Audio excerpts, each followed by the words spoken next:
Hello बच्चों, मेरा नाम है अंकित कुमार और जैसा कि आप जानते हैं, हमने लास्ट लेक्चर में हमारी 9th क्लास की साइंस का पहला चैप्टर जो था, वो हमने कंप्लीट कर लिया था।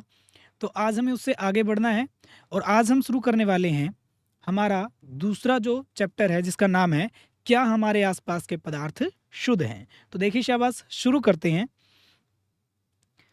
तो सबसे पहले मैंने आपको ये डायग्राम दिखा रखा है जिसमें आप क्या क्या टॉपिक्स पढ़ोगे इस चैप्टर के अंदर वो देखते हैं शाबाश। तो देखिए सबसे पहले जो आपने पढ़ा था वो क्या था, पदार्थ के बारे में कि पदार्थ क्या होते हैं। पदार्थ के बारे में आपने डेफिनेशन पढ़ी थी, कुछ एक तो हमने पहले चैप्टर में ही पढ़ लिया था।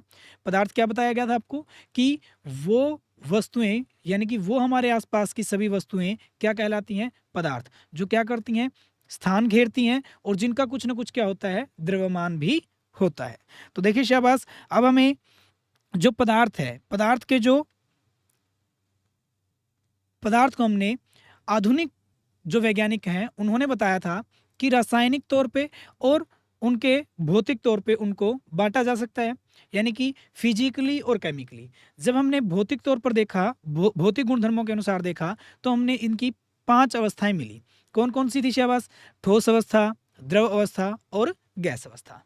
लेकिन उनमें 2 अवस्थाएं और थी जो हमने पढ़ी थी बाद में, प्लाज्मा और बोस आइंस्टाइन कंडेंसेट, वो हमने पढ़ लिया था। वो तो था हमारा भौतिक गुणधर्मों के अनुसार। और अब हमें आगे बढ़ना है कि हम पदार्थ को हम यहाँ पर डिफ्रेंशिएट करेंगे, यहाँ पे हम उसको बांटेंगे किसके आधार पर? रासायनिक गुणधर्मों के आधार पर। तो जो पदार्थ है उनको 2 रासायनिक गुणधर्मों के आधार पर 2 भागों में बांटा जाता है।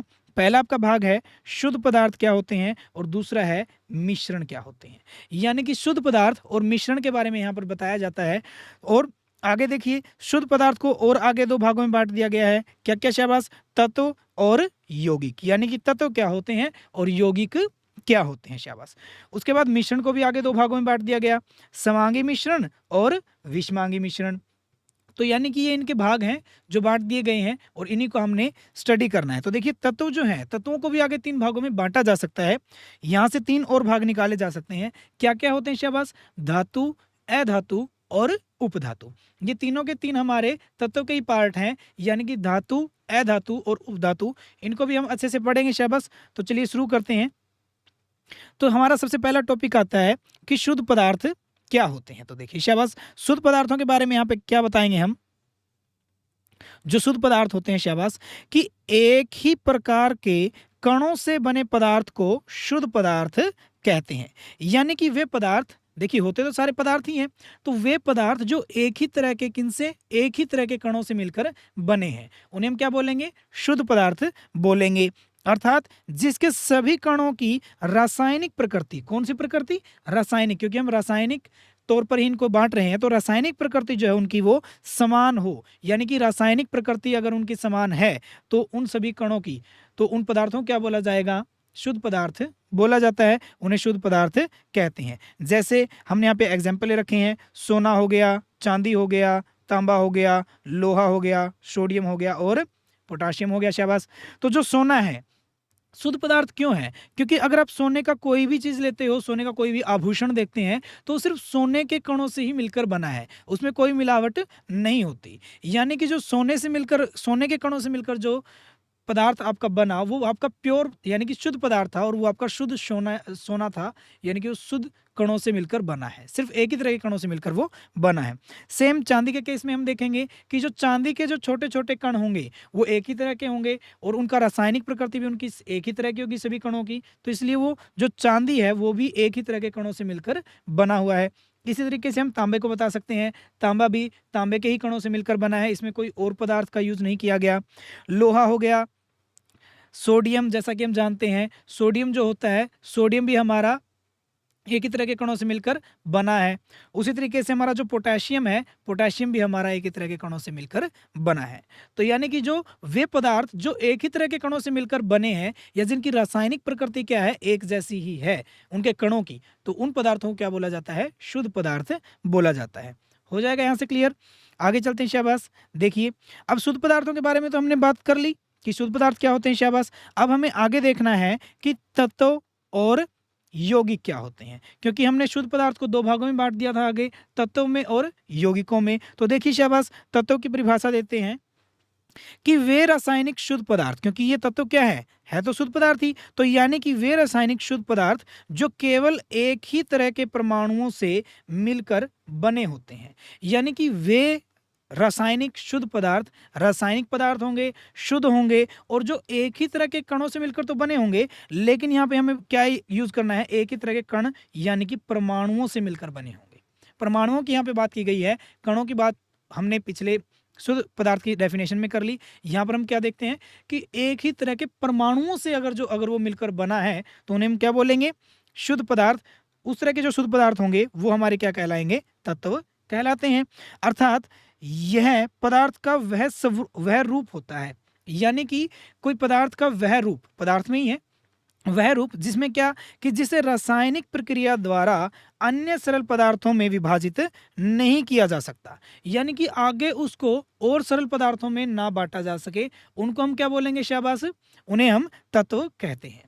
तो यहां से हमने क्या देखा, शाबाश, कि या तो क्या बताएंगे कि वे रासायनिक शुद्ध पदार्थ होंगे जो केवल एक ही तरह के परमाणुओं से मिलकर बने होंगे। किनसे, परमाणुओं से मिलकर बने होंगे। और दूसरी बात हम बता सकते हैं, अर्थात यह पदार्थ का वह रूप होगा, यानी पदार्थ का ही एक रूप होगा जिसमें क्या होगा कि जिसे रासायनिक प्रक्रियाओं द्वारा रासायनिक तौर पे क्या ना किया जा सके, अन्य सरल पदार्थों में विभाजित नहीं किया जा सकता, यानी कि बांटा नहीं जा सकता। उन्हें हम क्या बोलेंगे, तत्व कहते हैं। उन्हें हम क्या कहेंगे, तत्व कहते हैं। जैसे सोना हो गया, चांदी हो गया आदि। सोना चांदी जैसे हमने पीछे जो देखे थे, आगे भी हम देंगे, बहुत सारे देखेंगे। शाबाश। यहाँ पर देखिए, सभी मैंने आपको बताया था कि तत्व में हमारी तीन और चीजें आएंगी कि सभी धातु, अधातु और उपधातु, ये तीन तरह की चीजें होती हैं, धातु, अधातु और उपधातु, जिनसे वैज्ञानिकों ने बताया कि जिनसे सारी की सारी चीजें मिलकर बनी हैं, ये सारे के सारे तत्वों की श्रेणी में आती है। तो देख लेते हैं शाबाश इनको भी। देखिए शाबाश, ये हमारी पीरियोडिक टेबल है, ये हमारे तत्व हैं, इनमें जितने भी ये सारे के सारे तत्व कहलाते हैं। और आगे ये तत्व जो है वो तीन तौर पर हमने बांट दिए गए हैं, किन किन में, धातु में, अधातु में और उपधातु में। तो देखिए शाबाश, ये जो हमारे यहां से लेकर ये जो हमारे होंगे, ये सारे हमारे क्या कहलाएंगे, शाबाश, ये हमारे धातु कहलाते हैं। क्या कहलाते हैं, ये सारे के सारे हमारे धातु कहलाएंगे, धातुएं होती हैं हमारी। और जो ये हमारे इस ग्रीन बॉक्सेस के जो ऊपर वाला सारा पार्ट बच गया, ये वाले, ये हमारे सारे क्या होते हैं, शाबाश, अधातुएं कहलाएंगी। क्या कहलाएंगी, अधातुएं कहलाती हैं। ये हमारी क्या कहलाएंगी, अधातुएं कहलाएंगी। ठीक है, तो यानी कि ये सारे के सारे हमारे क्या होते हैं, इसमें हाइड्रोजन भी शामिल हो गया हमारा, क्योंकि हाइड्रोजन हमारा एक होता तो क्या है, अधातु ही है, लेकिन उनको धातुओं के ऊपर रखा गया है। तो देखिए शाबाश, ये हमें आगे पढ़ेंगे, आपकी 10वीं क्लास में आएगा, टेबल को किस तरीके से अरेंज किया गया, क्यों किया गया, इस चीज़ को हम जानेंगे 10वीं क्लास के अंदर। तो देखिए शाबाश, कि जो हमारी पीरियोडिक टेबल में क्या क्या देखा हमने, एक तो हमने क्या देख लिया शाबाश, धातु, और हमने क्या देखी, अधातु, और हमने क्या देखे शाबाश, उपधातु। ये हमारे क्या कहलाते हैं, ये तत्वों की ही श्रेणी में आते हैं, इन्हें हम तत्व ही बोलते हैं। और आपको याद रखना है बच्चों कि हमारे संसार में कितने तत्व मौजूद हैं, 118 तत्व मौजूद हैं। यानी कि इस जो पीरियोडिक टेबल के अकॉर्डिंग, जो आपकी आवर्त सारणी बोला जाता है जिसको, इस आवर्त सारणी के अकॉर्डिंग हमारे 118 एलिमेंट मौजूद हैं हमारे इस संसार के अंदर। और यही माना जाता है कि इन्हीं 118 एलिमेंटों से मिलकर ही, यानी कि इन्हीं 118 तत्वों से मिलकर ही इन सारी चीजों का निर्माण हुआ है। ठीक है, तो यहां से आपको अच्छे से समझ में आ गया होगा कि धातु, अधातु और उपधातु। देखिए, इनके कुछ गुणधर्म भी देख लेते हैं, जिसके आधार पर आप इनको अलग अलग डिफ्रेंशिएट कर पाओगे। देखिए, जो धातु है, धातु में चमक होती है, यानी कि वो चमकीली होती है। जैसे सोडियम की बात करते हैं, सोडियम में भी एक चमक होगी। लोहे की बात करेंगे, उसमें भी एक चमक होती है। सोने की बात करेंगे, उसमें भी एक चमक होती है। तो ये सारे के सारे आपके क्या हैं, ये सारे के सारे आपके धातु कहलाती हैं, क्योंकि इनमें एक चमक होती है। जब हम अधातु की बात करते हैं तो इनमें वो चमक होगी, लेकिन इनमें वो चमक नहीं होती। दूसरा, अज्ञात वर्धता। क्या बोलते हैं, अज्ञात वर्धता। वो इन धातुओं का एक गुण होता है। क्या होता है, एक गुण होता है। अब वो जो गुण है उसके अकॉर्डिंग होगा क्या,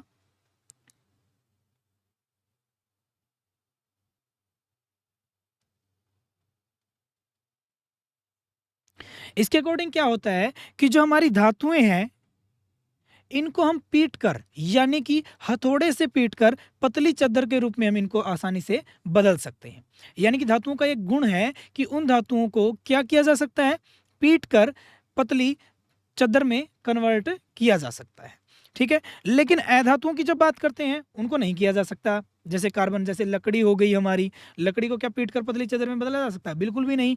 उसी तरीके से धातु में क्या होता है, अज्ञातवर्धता का गुण होता है, लेकिन अधातु में अज्ञातवर्धता का गुण नहीं होता। फिर हम बात करते हैं तन्यता की। किसकी? तन्यता। अब तन्यता क्या होती है? तन्यता का मतलब होता है, देखिए ये सारे गुणों की बात कर रहे हैं हम, क्योंकि मैंने आपको गुणधर्म के बारे में बोला था कि गुणधर्म बता रहा हूं मैं आपको। तो जो धातु है, जितनी हमारी ये धातुएं हैं, इनमें एक और गुण होता है तन्यता। तन्यता का मतलब क्या होता है कि इनको हम पतली तार में भी क्या कर सकते हैं, कन्वर्ट कर सकते हैं, बदल सकते हैं। यानी कि पतली तार में भी इनको आसानी से बदला जा सकता है, लेकिन अधातुओं को पतली तार में बदला नहीं जा सकता। तो इनमें एक ये भी गुण हो गया, शाबाश। अब जैसे मैं आपको बता दूं, आपको जानकर भी हैरानी होगी जो आगे आप पढ़ोगे, कि सिर्फ 1 ग्राम सोने से 2 किलोमीटर लंबी कोई वायर बनाई जा सकती है। इसलिए उसका एक गुण है जो हमारा सोना होता है कि उसकी आघातवर्धता और तन्यता सबसे ज्यादा होती है। क्यों? क्योंकि हम देखते हैं कि अगर हम 5 ग्राम सोने की भी बात करते हैं तो उससे हम एक बहुत बड़ा आभूषण बना सकते हैं। 10 ग्राम सोने की बात करेंगे, उससे और भी बड़ा आभूषण बनाया जा सकता है। क्यों? क्योंकि इसमें 2 गुण हैं, एक तो अज्ञातवर्धता का, दूसरा तन्यता का। इसको कितना भी फैलाया जा सकता है, कितना भी फैलाया जा सकता है। यानी कि एक ऐसी लिमिट आएगी इसके बाद तो फैलाया नहीं जा सकता, लेकिन इतना जरूर है कि जैसे जैसे हम उसको जितनी अमाउंट में लेना स्टार्ट कर देंगे, ज्यादा करना स्टार्ट कर देंगे, तो उसको उतना ही ज्यादा बढ़ाया जा सकता है। तो हो जाएगा यहां से। और हम क्या गुणधर्म बता सकते हैं कि जो धातु हैं वो आवाज करती हैं, क्योंकि वो तरंग धैर्य होती हैं, वो आवाज करेंगी। यदि धातुओं को किसी चीज से, अगर छोटी सी चीज से अगर हम उसको स्ट्राइक करवाएंगे यानी कि टकराएंगे, तो वो क्या करेगी, आवाज क्रिएट करेगी, वहां से एक वॉइस क्रिएट होगी, यानी कि वहां से हमें एक आवाज सुनाई देती है। लेकिन जब अधातु की बात करते हैं तो हमें कोई आवाज सुनाई नहीं देती। तो यानी कि यह भी हम देख सकते हैं। दूसरी बात हम बता सकते हैं, शाबाश, कि जो धातु हैं, जितनी भी धातुएं हैं, वो सारी की सारी हमारी विद्युत की और ऊष्मा की सुचालक होती हैं।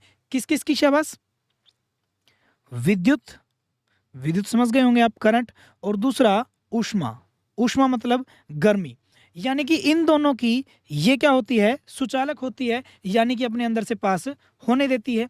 कैसे? शाबाश, हम क्या करते हैं, लोहे की एक रॉड ले लेते हैं मान लिया, और उसको हम एक तरफ से क्या करना शुरू करेंगे, किसी मोमबत्ती से गर्म करना शुरू करते हैं, और हम देखेंगे कि इस साइड से गर्म होता होता वो इस साइड हमारी ऊष्मा चली जाएगी, और आपको दूसरे तरफ का जो हिस्सा है वो भी गर्म होता महसूस होगा। यानी कि उस तरफ का जो हिस्सा है वो भी आपका क्या हो चुका है, गर्म हो चुका है। क्यों? क्योंकि इसमें ऊष्मा का सुचालन हुआ है, यानी कि ऊष्मा हमारी चलकर गई है। ठीक है, तो यानी कि ये ऊष्मा के क्या होते हैं, सुचालक होते हैं। उसी तरीके से विद्युत के भी होते हैं, क्योंकि ज्यादातर आपकी जितनी वायर्स हैं वो ज्यादातर आपकी कॉपर की, एल्यूमिनियम की, इन चीजों की बनाई जाती है जो धातु होती है। क्यों?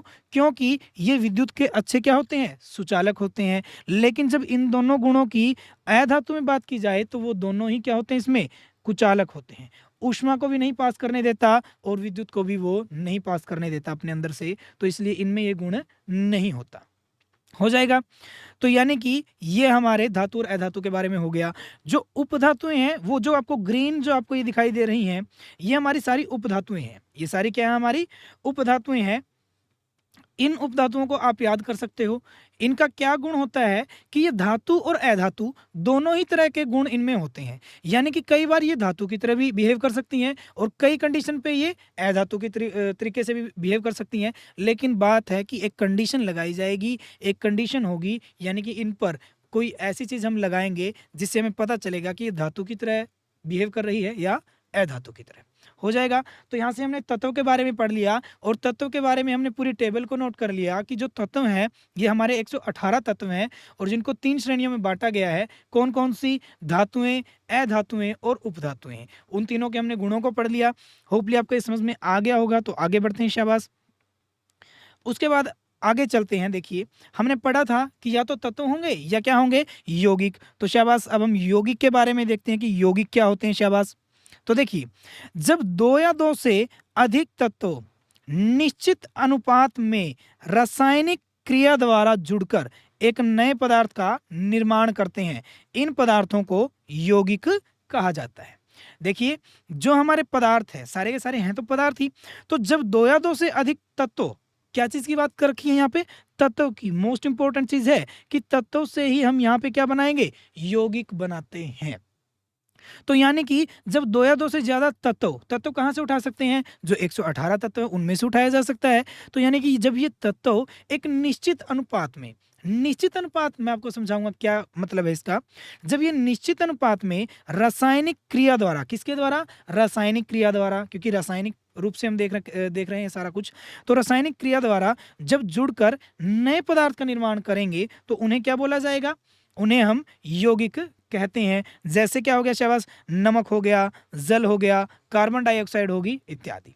जैसे नमक, देखिए नमक की बात करते हैं, आपने फॉर्मूला तो पढ़ा होगा, NaCl, सोडियम क्लोराइड जिसको बोला जाता है, क्या बोला जाता है, सोडियम क्लोराइड, ये इसका केमिकल नेम है। तो सोडियम क्लोराइड, देखिए ये सोडियम का ये जो आपको रेड कलर में जो दिखाई दे रहा है ये आपका सोडियम है, यानी कि ये तत्व हमारा सोडियम है। पीछे भी आपको दिखाया गया था जब मैंने एग्जांपल दिए थे शुद्ध पदार्थों में, उनमें ये हमारा क्लोरीन का आ गया, शाबाश। ये दो तत्व हो गए, इन्होंने मिलकर किसका निर्माण कर दिया, नमक का तो निर्माण कर दिया, लेकिन ये क्या बना, यौगिक बना। क्या बना, यौगिक। तो यानी कि इसको क्या बोला जाएगा, यौगिक बोला जाएगा। जब हमने दो या दो से ज्यादा तत्व लेकर क्या किया, शाबाश, एक और पदार्थ का निर्माण कर दिया, और उस नए पदार्थ को क्या बोला गया बच्चों, यौगिक कहा गया। उसके बाद जैसे हम देख सकते हैं जल के बारे में देख सकते हैं, शाबाश। हम यहाँ पर तो जल की बात करते हैं तो जल का फॉर्मूला आपको पता ही होगा कि H2O होता है। H2O में मतलब हाइड्रोजन हमारे कितने होते हैं, 2, और एक क्या होता है हमारा, ऑक्सीजन होता है। तो यहाँ पे देखिए दो हमारे हाइड्रोजन है और ये हमारा एक ऑक्सीजन है। इनको एक जैसा दिखाया गया कि हाइड्रोजन हाइड्रोजन एक जैसे ही होंगे, हाइड्रोजन सारा। तो ये जो है हमारा, ये 3 के 3 तत्व हमारे मिलकर किसका निर्माण करेंगे, जल का निर्माण करेंगे, और वो क्या कहलाएगा, यौगिक कहलाएगा। तो यानी कि इन तत्वों ने, यानी कि दो या दो से ज्यादा तत्व मिलकर क्या बनाया, उन्होंने यौगिक बनाया। अब बात करते हैं निश्चित अनुपात की, कि निश्चित अनुपात का मतलब क्या है। देखिए, अगर मैं आपको बोल दूं कि आप जल ले लीजिए इंडिया का, ठीक है, या अदर कंट्री का, कहीं का भी जल, आपको यहाँ का हो या कहीं का भी हो, अगर वो शुद्ध जल है तो उसमें आपको 2 हाइड्रोजन और 1 ऑक्सीजन सिर्फ यही मिलेंगे, इनके अलावा आपको उसमें कुछ भी नहीं मिलेगा। यदि उसमें शुद्ध, यदि वो क्या है, शुद्ध जल है, अगर वो शुद्ध जल है यानी कि एक साफ आपका पानी है, तब उसके अंदर सिर्फ 2 हाइड्रोजन और 1 ऑक्सीजन आपको मिलेगा। यही तत्व इसके अंदर मिलेंगे, चाहे वो अमेरिका का पानी हो, चाहे वो इंडिया का पानी है, चाहे वो कहीं और कंट्री का पानी है। अगर वो शुद्ध जल है तो उसमें सिर्फ हमारे 3 ही यहाँ पर तत्व मिलते हैं, 2 हाइड्रोजन और 1 ऑक्सीजन। तो यानी कि अनुपात जो है वो बराबर है। अनुपात जो है वो इनके द्रव्यमान के अकॉर्डिंग लिया जाता है, लेकिन यहाँ पे हमें सिर्फ इतना याद रखना है कि निश्चित अनुपात में होते हैं। उसी तरीके से बात करते हैं कार्बन डाइऑक्साइड गैस की। आपने सुना ही होगा, क्योंकि हम ऑक्सीजन गैस तो लेते हैं और कार्बन डाइऑक्साइड गैस को छोड़ते हैं। तो जो कार्बन डाइऑक्साइड गैस है, इसका मतलब है कि 1 कार्बन और 2 ऑक्सीजन। डाई का मतलब होता है 2, ऑक्साइड किसके लिए यूज किया गया है, ऑक्सीजन के लिए। तो यानी कि कार्बन डाइऑक्साइड, यानी कि इसमें 1 कार्बन होगा और 2 हमारे क्या होंगे, शाबाश, ऑक्सीजन होंगे। कहीं की भी कार्बन डाइऑक्साइड है, हमारे वातावरण में कोई कार्बन डाइऑक्साइड है, कोई केमिकल रिएक्शन से कोई कार्बन डाइऑक्साइड गैस निकल रही है, या कैसे किसी भी तरीके से कोई कार्बन डाइऑक्साइड गैस है, तो वो हमारी 1 कार्बन और 2 ऑक्सीजन सिर्फ इसी तरीके से मिलेगी। 3 ही उसमें तत्व मिलेंगे, यानी कि उनका अनुपात जो होता है वो हमारा क्या होता है, निश्चित होता है। होपली आपको समझ में आ गया होगा। तो एक बार देख लेते हैं, शाबाश, कि जब 2 या 2 से अधिक तत्व, क्या चीज, तत्व, क्योंकि तत्व से रिलेट करके चलना है हमने, कि जब 2 या 2 से ज्यादा तत्व एक निश्चित अनुपात में मिलते हैं और एक नए पदार्थ का निर्माण करते हैं, तो उसे क्या बोला जाता है, यौगिक कहा जाता है, यौगिक कहते हैं। उदाहरण दे सकते हैं, नमक हो गया, जल हो गया, और कार्बन डाइऑक्साइड गैस आदि, हम बहुत सारे ले सकते हैं एग्जाम्पल। आगे बढ़ते हैं, शाबाश, देखिए शाबाश। फिर आता है हमारा मिश्रण। तो यानी कि हमने यहाँ पे इनके बारे में पढ़ लिया, शाबाश। अब हम बात करेंगे मिश्रण की, क्योंकि हमने पदार्थ को रासायनिक तौर पर दो भागों में बांटा था, शुद्ध पदार्थ क्या होते हैं और मिश्रण क्या होते हैं। तो सबसे पहले हम बात करेंगे अब यहाँ पर शुद्ध पदार्थों में हम बात कर चुके हैं तत्व की और यौगिक की, तत्व में भी बात कर चुके हैं धातु, अधातु और उपधातुओं की। अब हम यहाँ पे बात करेंगे किसकी, शाबाश, मिश्रण की, कि मिश्रण क्या होते हैं, शाबाश, वो देख लीजिए। तो कैसे बताएंगे बच्चों मिश्रण को, शाबाश देखिए कि मिश्रण क्या होंगे, दो या दो से अधिक तत्वों या यौगिकों, किनकी बात कर रखी है यहाँ पे, तत्वों की या फिर यौगिकों की। मोस्ट इंपॉर्टेंट चीज है, आपने याद रखनी है इसकी डेफिनेशन को, कि या दो से ज्यादा क्या हो, तत्व हो, या दो या दो से ज्यादा क्या हो, यौगिक हो, को किसी अनिश्चित अनुपात में, किसमें, अनिश्चित। यदि तत्वों को निश्चित अनुपात में मिलाया जाता था तो क्या बनते थे, यौगिक बनते थे, लेकिन जब इनको अनिश्चित अनुपात में मिलाया जाएगा तो क्या बनेंगे हमारे, जो अनिश्चित अनुपात या मात्रा में मिलाते हैं, तो इस प्रकार से बने पदार्थ को मिश्रण कहते हैं। क्या कहते हैं, शाबाश, मिश्रण कहते हैं। समझ में आ गया होगा। तो यानी कि मिश्रण क्या होता है, जब दो या दो से ज्यादा तत्व और यौगिक आपस में एक अनिश्चित अनुपात में मिलते हैं, उनका कोई अनुपात निश्चित नहीं होता, कितना भी मिलाया जा सकता है, तो उसको हम क्या बोलेंगे, मिश्रण बोलेंगे। क्या बोलेंगे, मिश्रण बोलेंगे। जैसे क्या हो गया, शाबाश, जैसे वायु हो गई, नींबू पानी आप देखते हो वो भी मिश्रण होता है, रेत हो गई आदि। अब रेत में भी हम बहुत सारी बातें करते हैं क्योंकि इम्प्योरिटी मिली होती है बहुत सारी उसके अंदर। तो देखिए शाबाश, ये आपको नींबू पानी दिखाया गया है। नींबू पानी में क्या क्या होता है, शाबाश, चीनी होती है, ठीक है, पानी होता है, नमक होता है, नींबू होता है, या और भी चीजें आप मिलाते हैं। तो ये सारे के सारे देखिए, इसमें हम अलग अलग चीजों को मिला रहे हैं।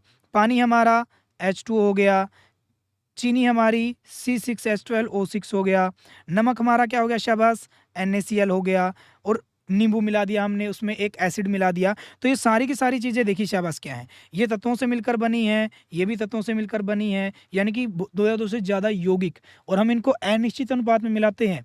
चीनी ज़्यादा कम कर दी, जल को कम ज़्यादा कम कर सकते हैं हम, ठीक है, नमक को या नींबू को किसी भी तरीके से, इसको अगर अनिश्चित अनुपात में अगर हम मिलाते हैं तो वो हमारा क्या होगा, वो हमारा मिश्रण कहलाता है, हो जाएगा। इसी तरीके से हम क्या देख सकते हैं, वायु, जब वायु की बात आती है, शाबाश देखिए, ये आपका एग्जाम्पल है वायु का। इसमें चिमनियों का जो है धुआं भी है, उस धुएं में बहुत सारी और गैसेस भी हैं। क्या क्या है, शाबाश, कार्बन डाइऑक्साइड गैस है, कार्बन मोनोऑक्साइड गैस बोलते हैं इसको, ठीक है, नाइट्रोजन गैस है, क्लोरीन गैस है, मीथेन गैस है, या फिर और क्या ले सकते हैं, ऑक्सीजन गैस है, अमोनियम क्लोराइड हो गया।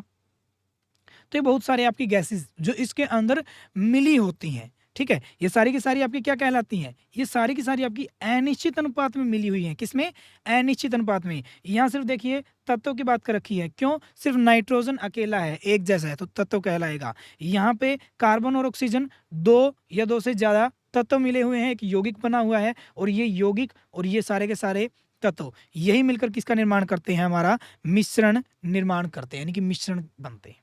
तो यानी क्या बोलेंगे हम, कि दो या दो से अधिक तत्वों या यौगिकों को किसी अनिश्चित अनुपात में मिलाने पर या मात्रा में मिलाते हैं तो एक पदार्थ का निर्माण होता है, जिसे हम क्या बोलते हैं, मिश्रण बोलते हैं। वायु हो गया, ठीक है, नींबू पानी हो गया, रेत हो गया इत्यादि, ये हम इनके उदाहरण दे सकते हैं। हो जाएगा यहाँ से, शाबाश। आगे बढ़ते हैं। अब हमने मिश्रण को पढ़ लिया, शाबाश, क्योंकि मैंने आपको बताया था जिस तरीके से हमने शुद्ध पदार्थों को पढ़ा था, मिश्रण पढ़ लिया। अब हमें क्या पढ़ना है, समांगी मिश्रण क्या होते हैं और विषमांगी मिश्रण क्या होते हैं। क्योंकि हमने देखा कि जो हमारे मिश्रण है वो हमारे दो तरीके से होते हैं, समांगी और विषमांगी। तो देखिए शाबाश, सबसे पहले बात करते हैं समांगी मिश्रण की। तो समांगी मिश्रण हमारे क्या होते हैं वो देखते हैं, शाबाश। तो समांगी मिश्रणों के बारे में बात करते हैं, शाबाश। देखिए, ऐसे मिश्रण जिनमें अवयवी पदार्थ, देखिए अवयवी पदार्थों का मतलब क्या है, अवयवी पदार्थों का मतलब है तत्व एवं यौगिक, यानी कि जो तत्व हैं और जो यौगिक हैं वो अवयवी पदार्थ कहलाते हैं, उन्हीं को हम अवयवी पदार्थ बोलते हैं। तो क्या याद रखेंगे हम, कि जो अवयवी पदार्थ हैं वे मिश्रण, ऐसे मिश्रण, क्योंकि है तो क्या मिश्रण है, कि ऐसे मिश्रण जिनमें जो अवयवी पदार्थ हैं, यानी कि जो तत्व हैं, जो यौगिक हैं, वो पदार्थ अलग अलग न देखा जा सके, यानी कि उन पदार्थों को अलग अलग न देखा जा सके, यानी कि हम हमारी आंखों से उनको अलग अलग न पहचान सकें, उन्हें हम समांगी मिश्रण कहते हैं। यानी कि वो क्या कहलाते हैं? समांगी मिश्रण कहलाते हैं। देखिए मतलब समझिए क्या है कि हमें उसमें मिली हुई चीज़ों के बारे में नहीं पता, हमें सिर्फ वो एक घोल दिख रहा होगा, कोई मिक्सचर दिख रहा होगा, एक मिश्रण जरूर दिख रहा है, लेकिन हमें उसमें कोई चीज़ दिख नहीं रही है कि क्या चीज़ उसमें मिलाई गई है, ठीक है, और वो मिलाई गई है तो हमें दिखेगी नहीं हमारी आंखों से, तो उसको हम क्या बोलेंगे? समांगी मिश्रण कहते हैं। क्या कहते हैं? समांगी मिश्रण। तो क्या क्या बताएंगे हम कि जब ऐसे मिश्रण कौन से, जिनमें जो अवयवी पदार्थ हैं, अवयवी पदार्थ कौन कौन? या तो तत्व हो गया या फिर यौगिक हो गया। तत्व और यौगिक जो है, यदि उन्हें आसानी से अलग अलग न देखा जा सके, उन्हें आसानी से अलग अलग न देखा जा सके, अलग अलग ना देख सके उनको, तो ऐसे मिश्रण को क्या कहते हैं? हम समांगी मिश्रण कहते हैं।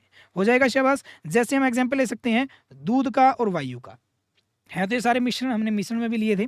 तो जो दूध है, देखिए शाबाश, क्या दूध में हम कार्बोहाइड्रेट्स देख पाते हैं, विटामिन देख पाते हैं, प्रोटीन देख पाते हैं? बिल्कुल भी नहीं। ये सारी चीजें इसमें हैं, लेकिन हम उन्हें देख नहीं सकते, यानी कि हम उनको अलग अलग नहीं देख पाते। उस मिश्रण को क्या कहा जाएगा? समांगी मिश्रण कहा जाता है। क्या कहा जाता है? समांगी मिश्रण कहा जाता है।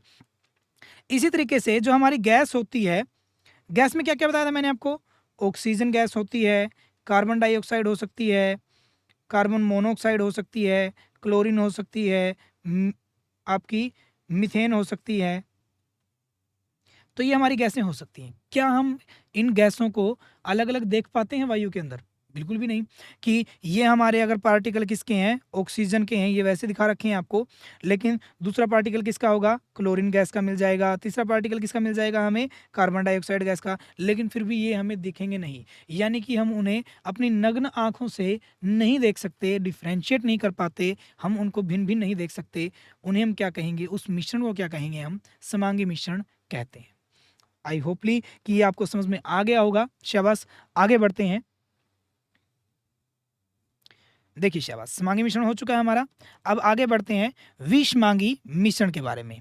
तो देखिए शाबाश, विषमांगी मिश्रण क्या होते हैं ये देखते हैं। शाबाश, तो देखिए ऐसे मिश्रण जिनमें अवयवी पदार्थ, वही बात कि अवयवी पदार्थ कौन कौन से? तत्व होंगे या फिर वो यौगिक होंगे। तत्व और यौगिक को अलग अलग देखा जा सके, क्या किया जा सके? अलग अलग देखा जा सके, विषमांगी मिश्रण कहलाते हैं। कौन से मिश्रण कहलाएंगे?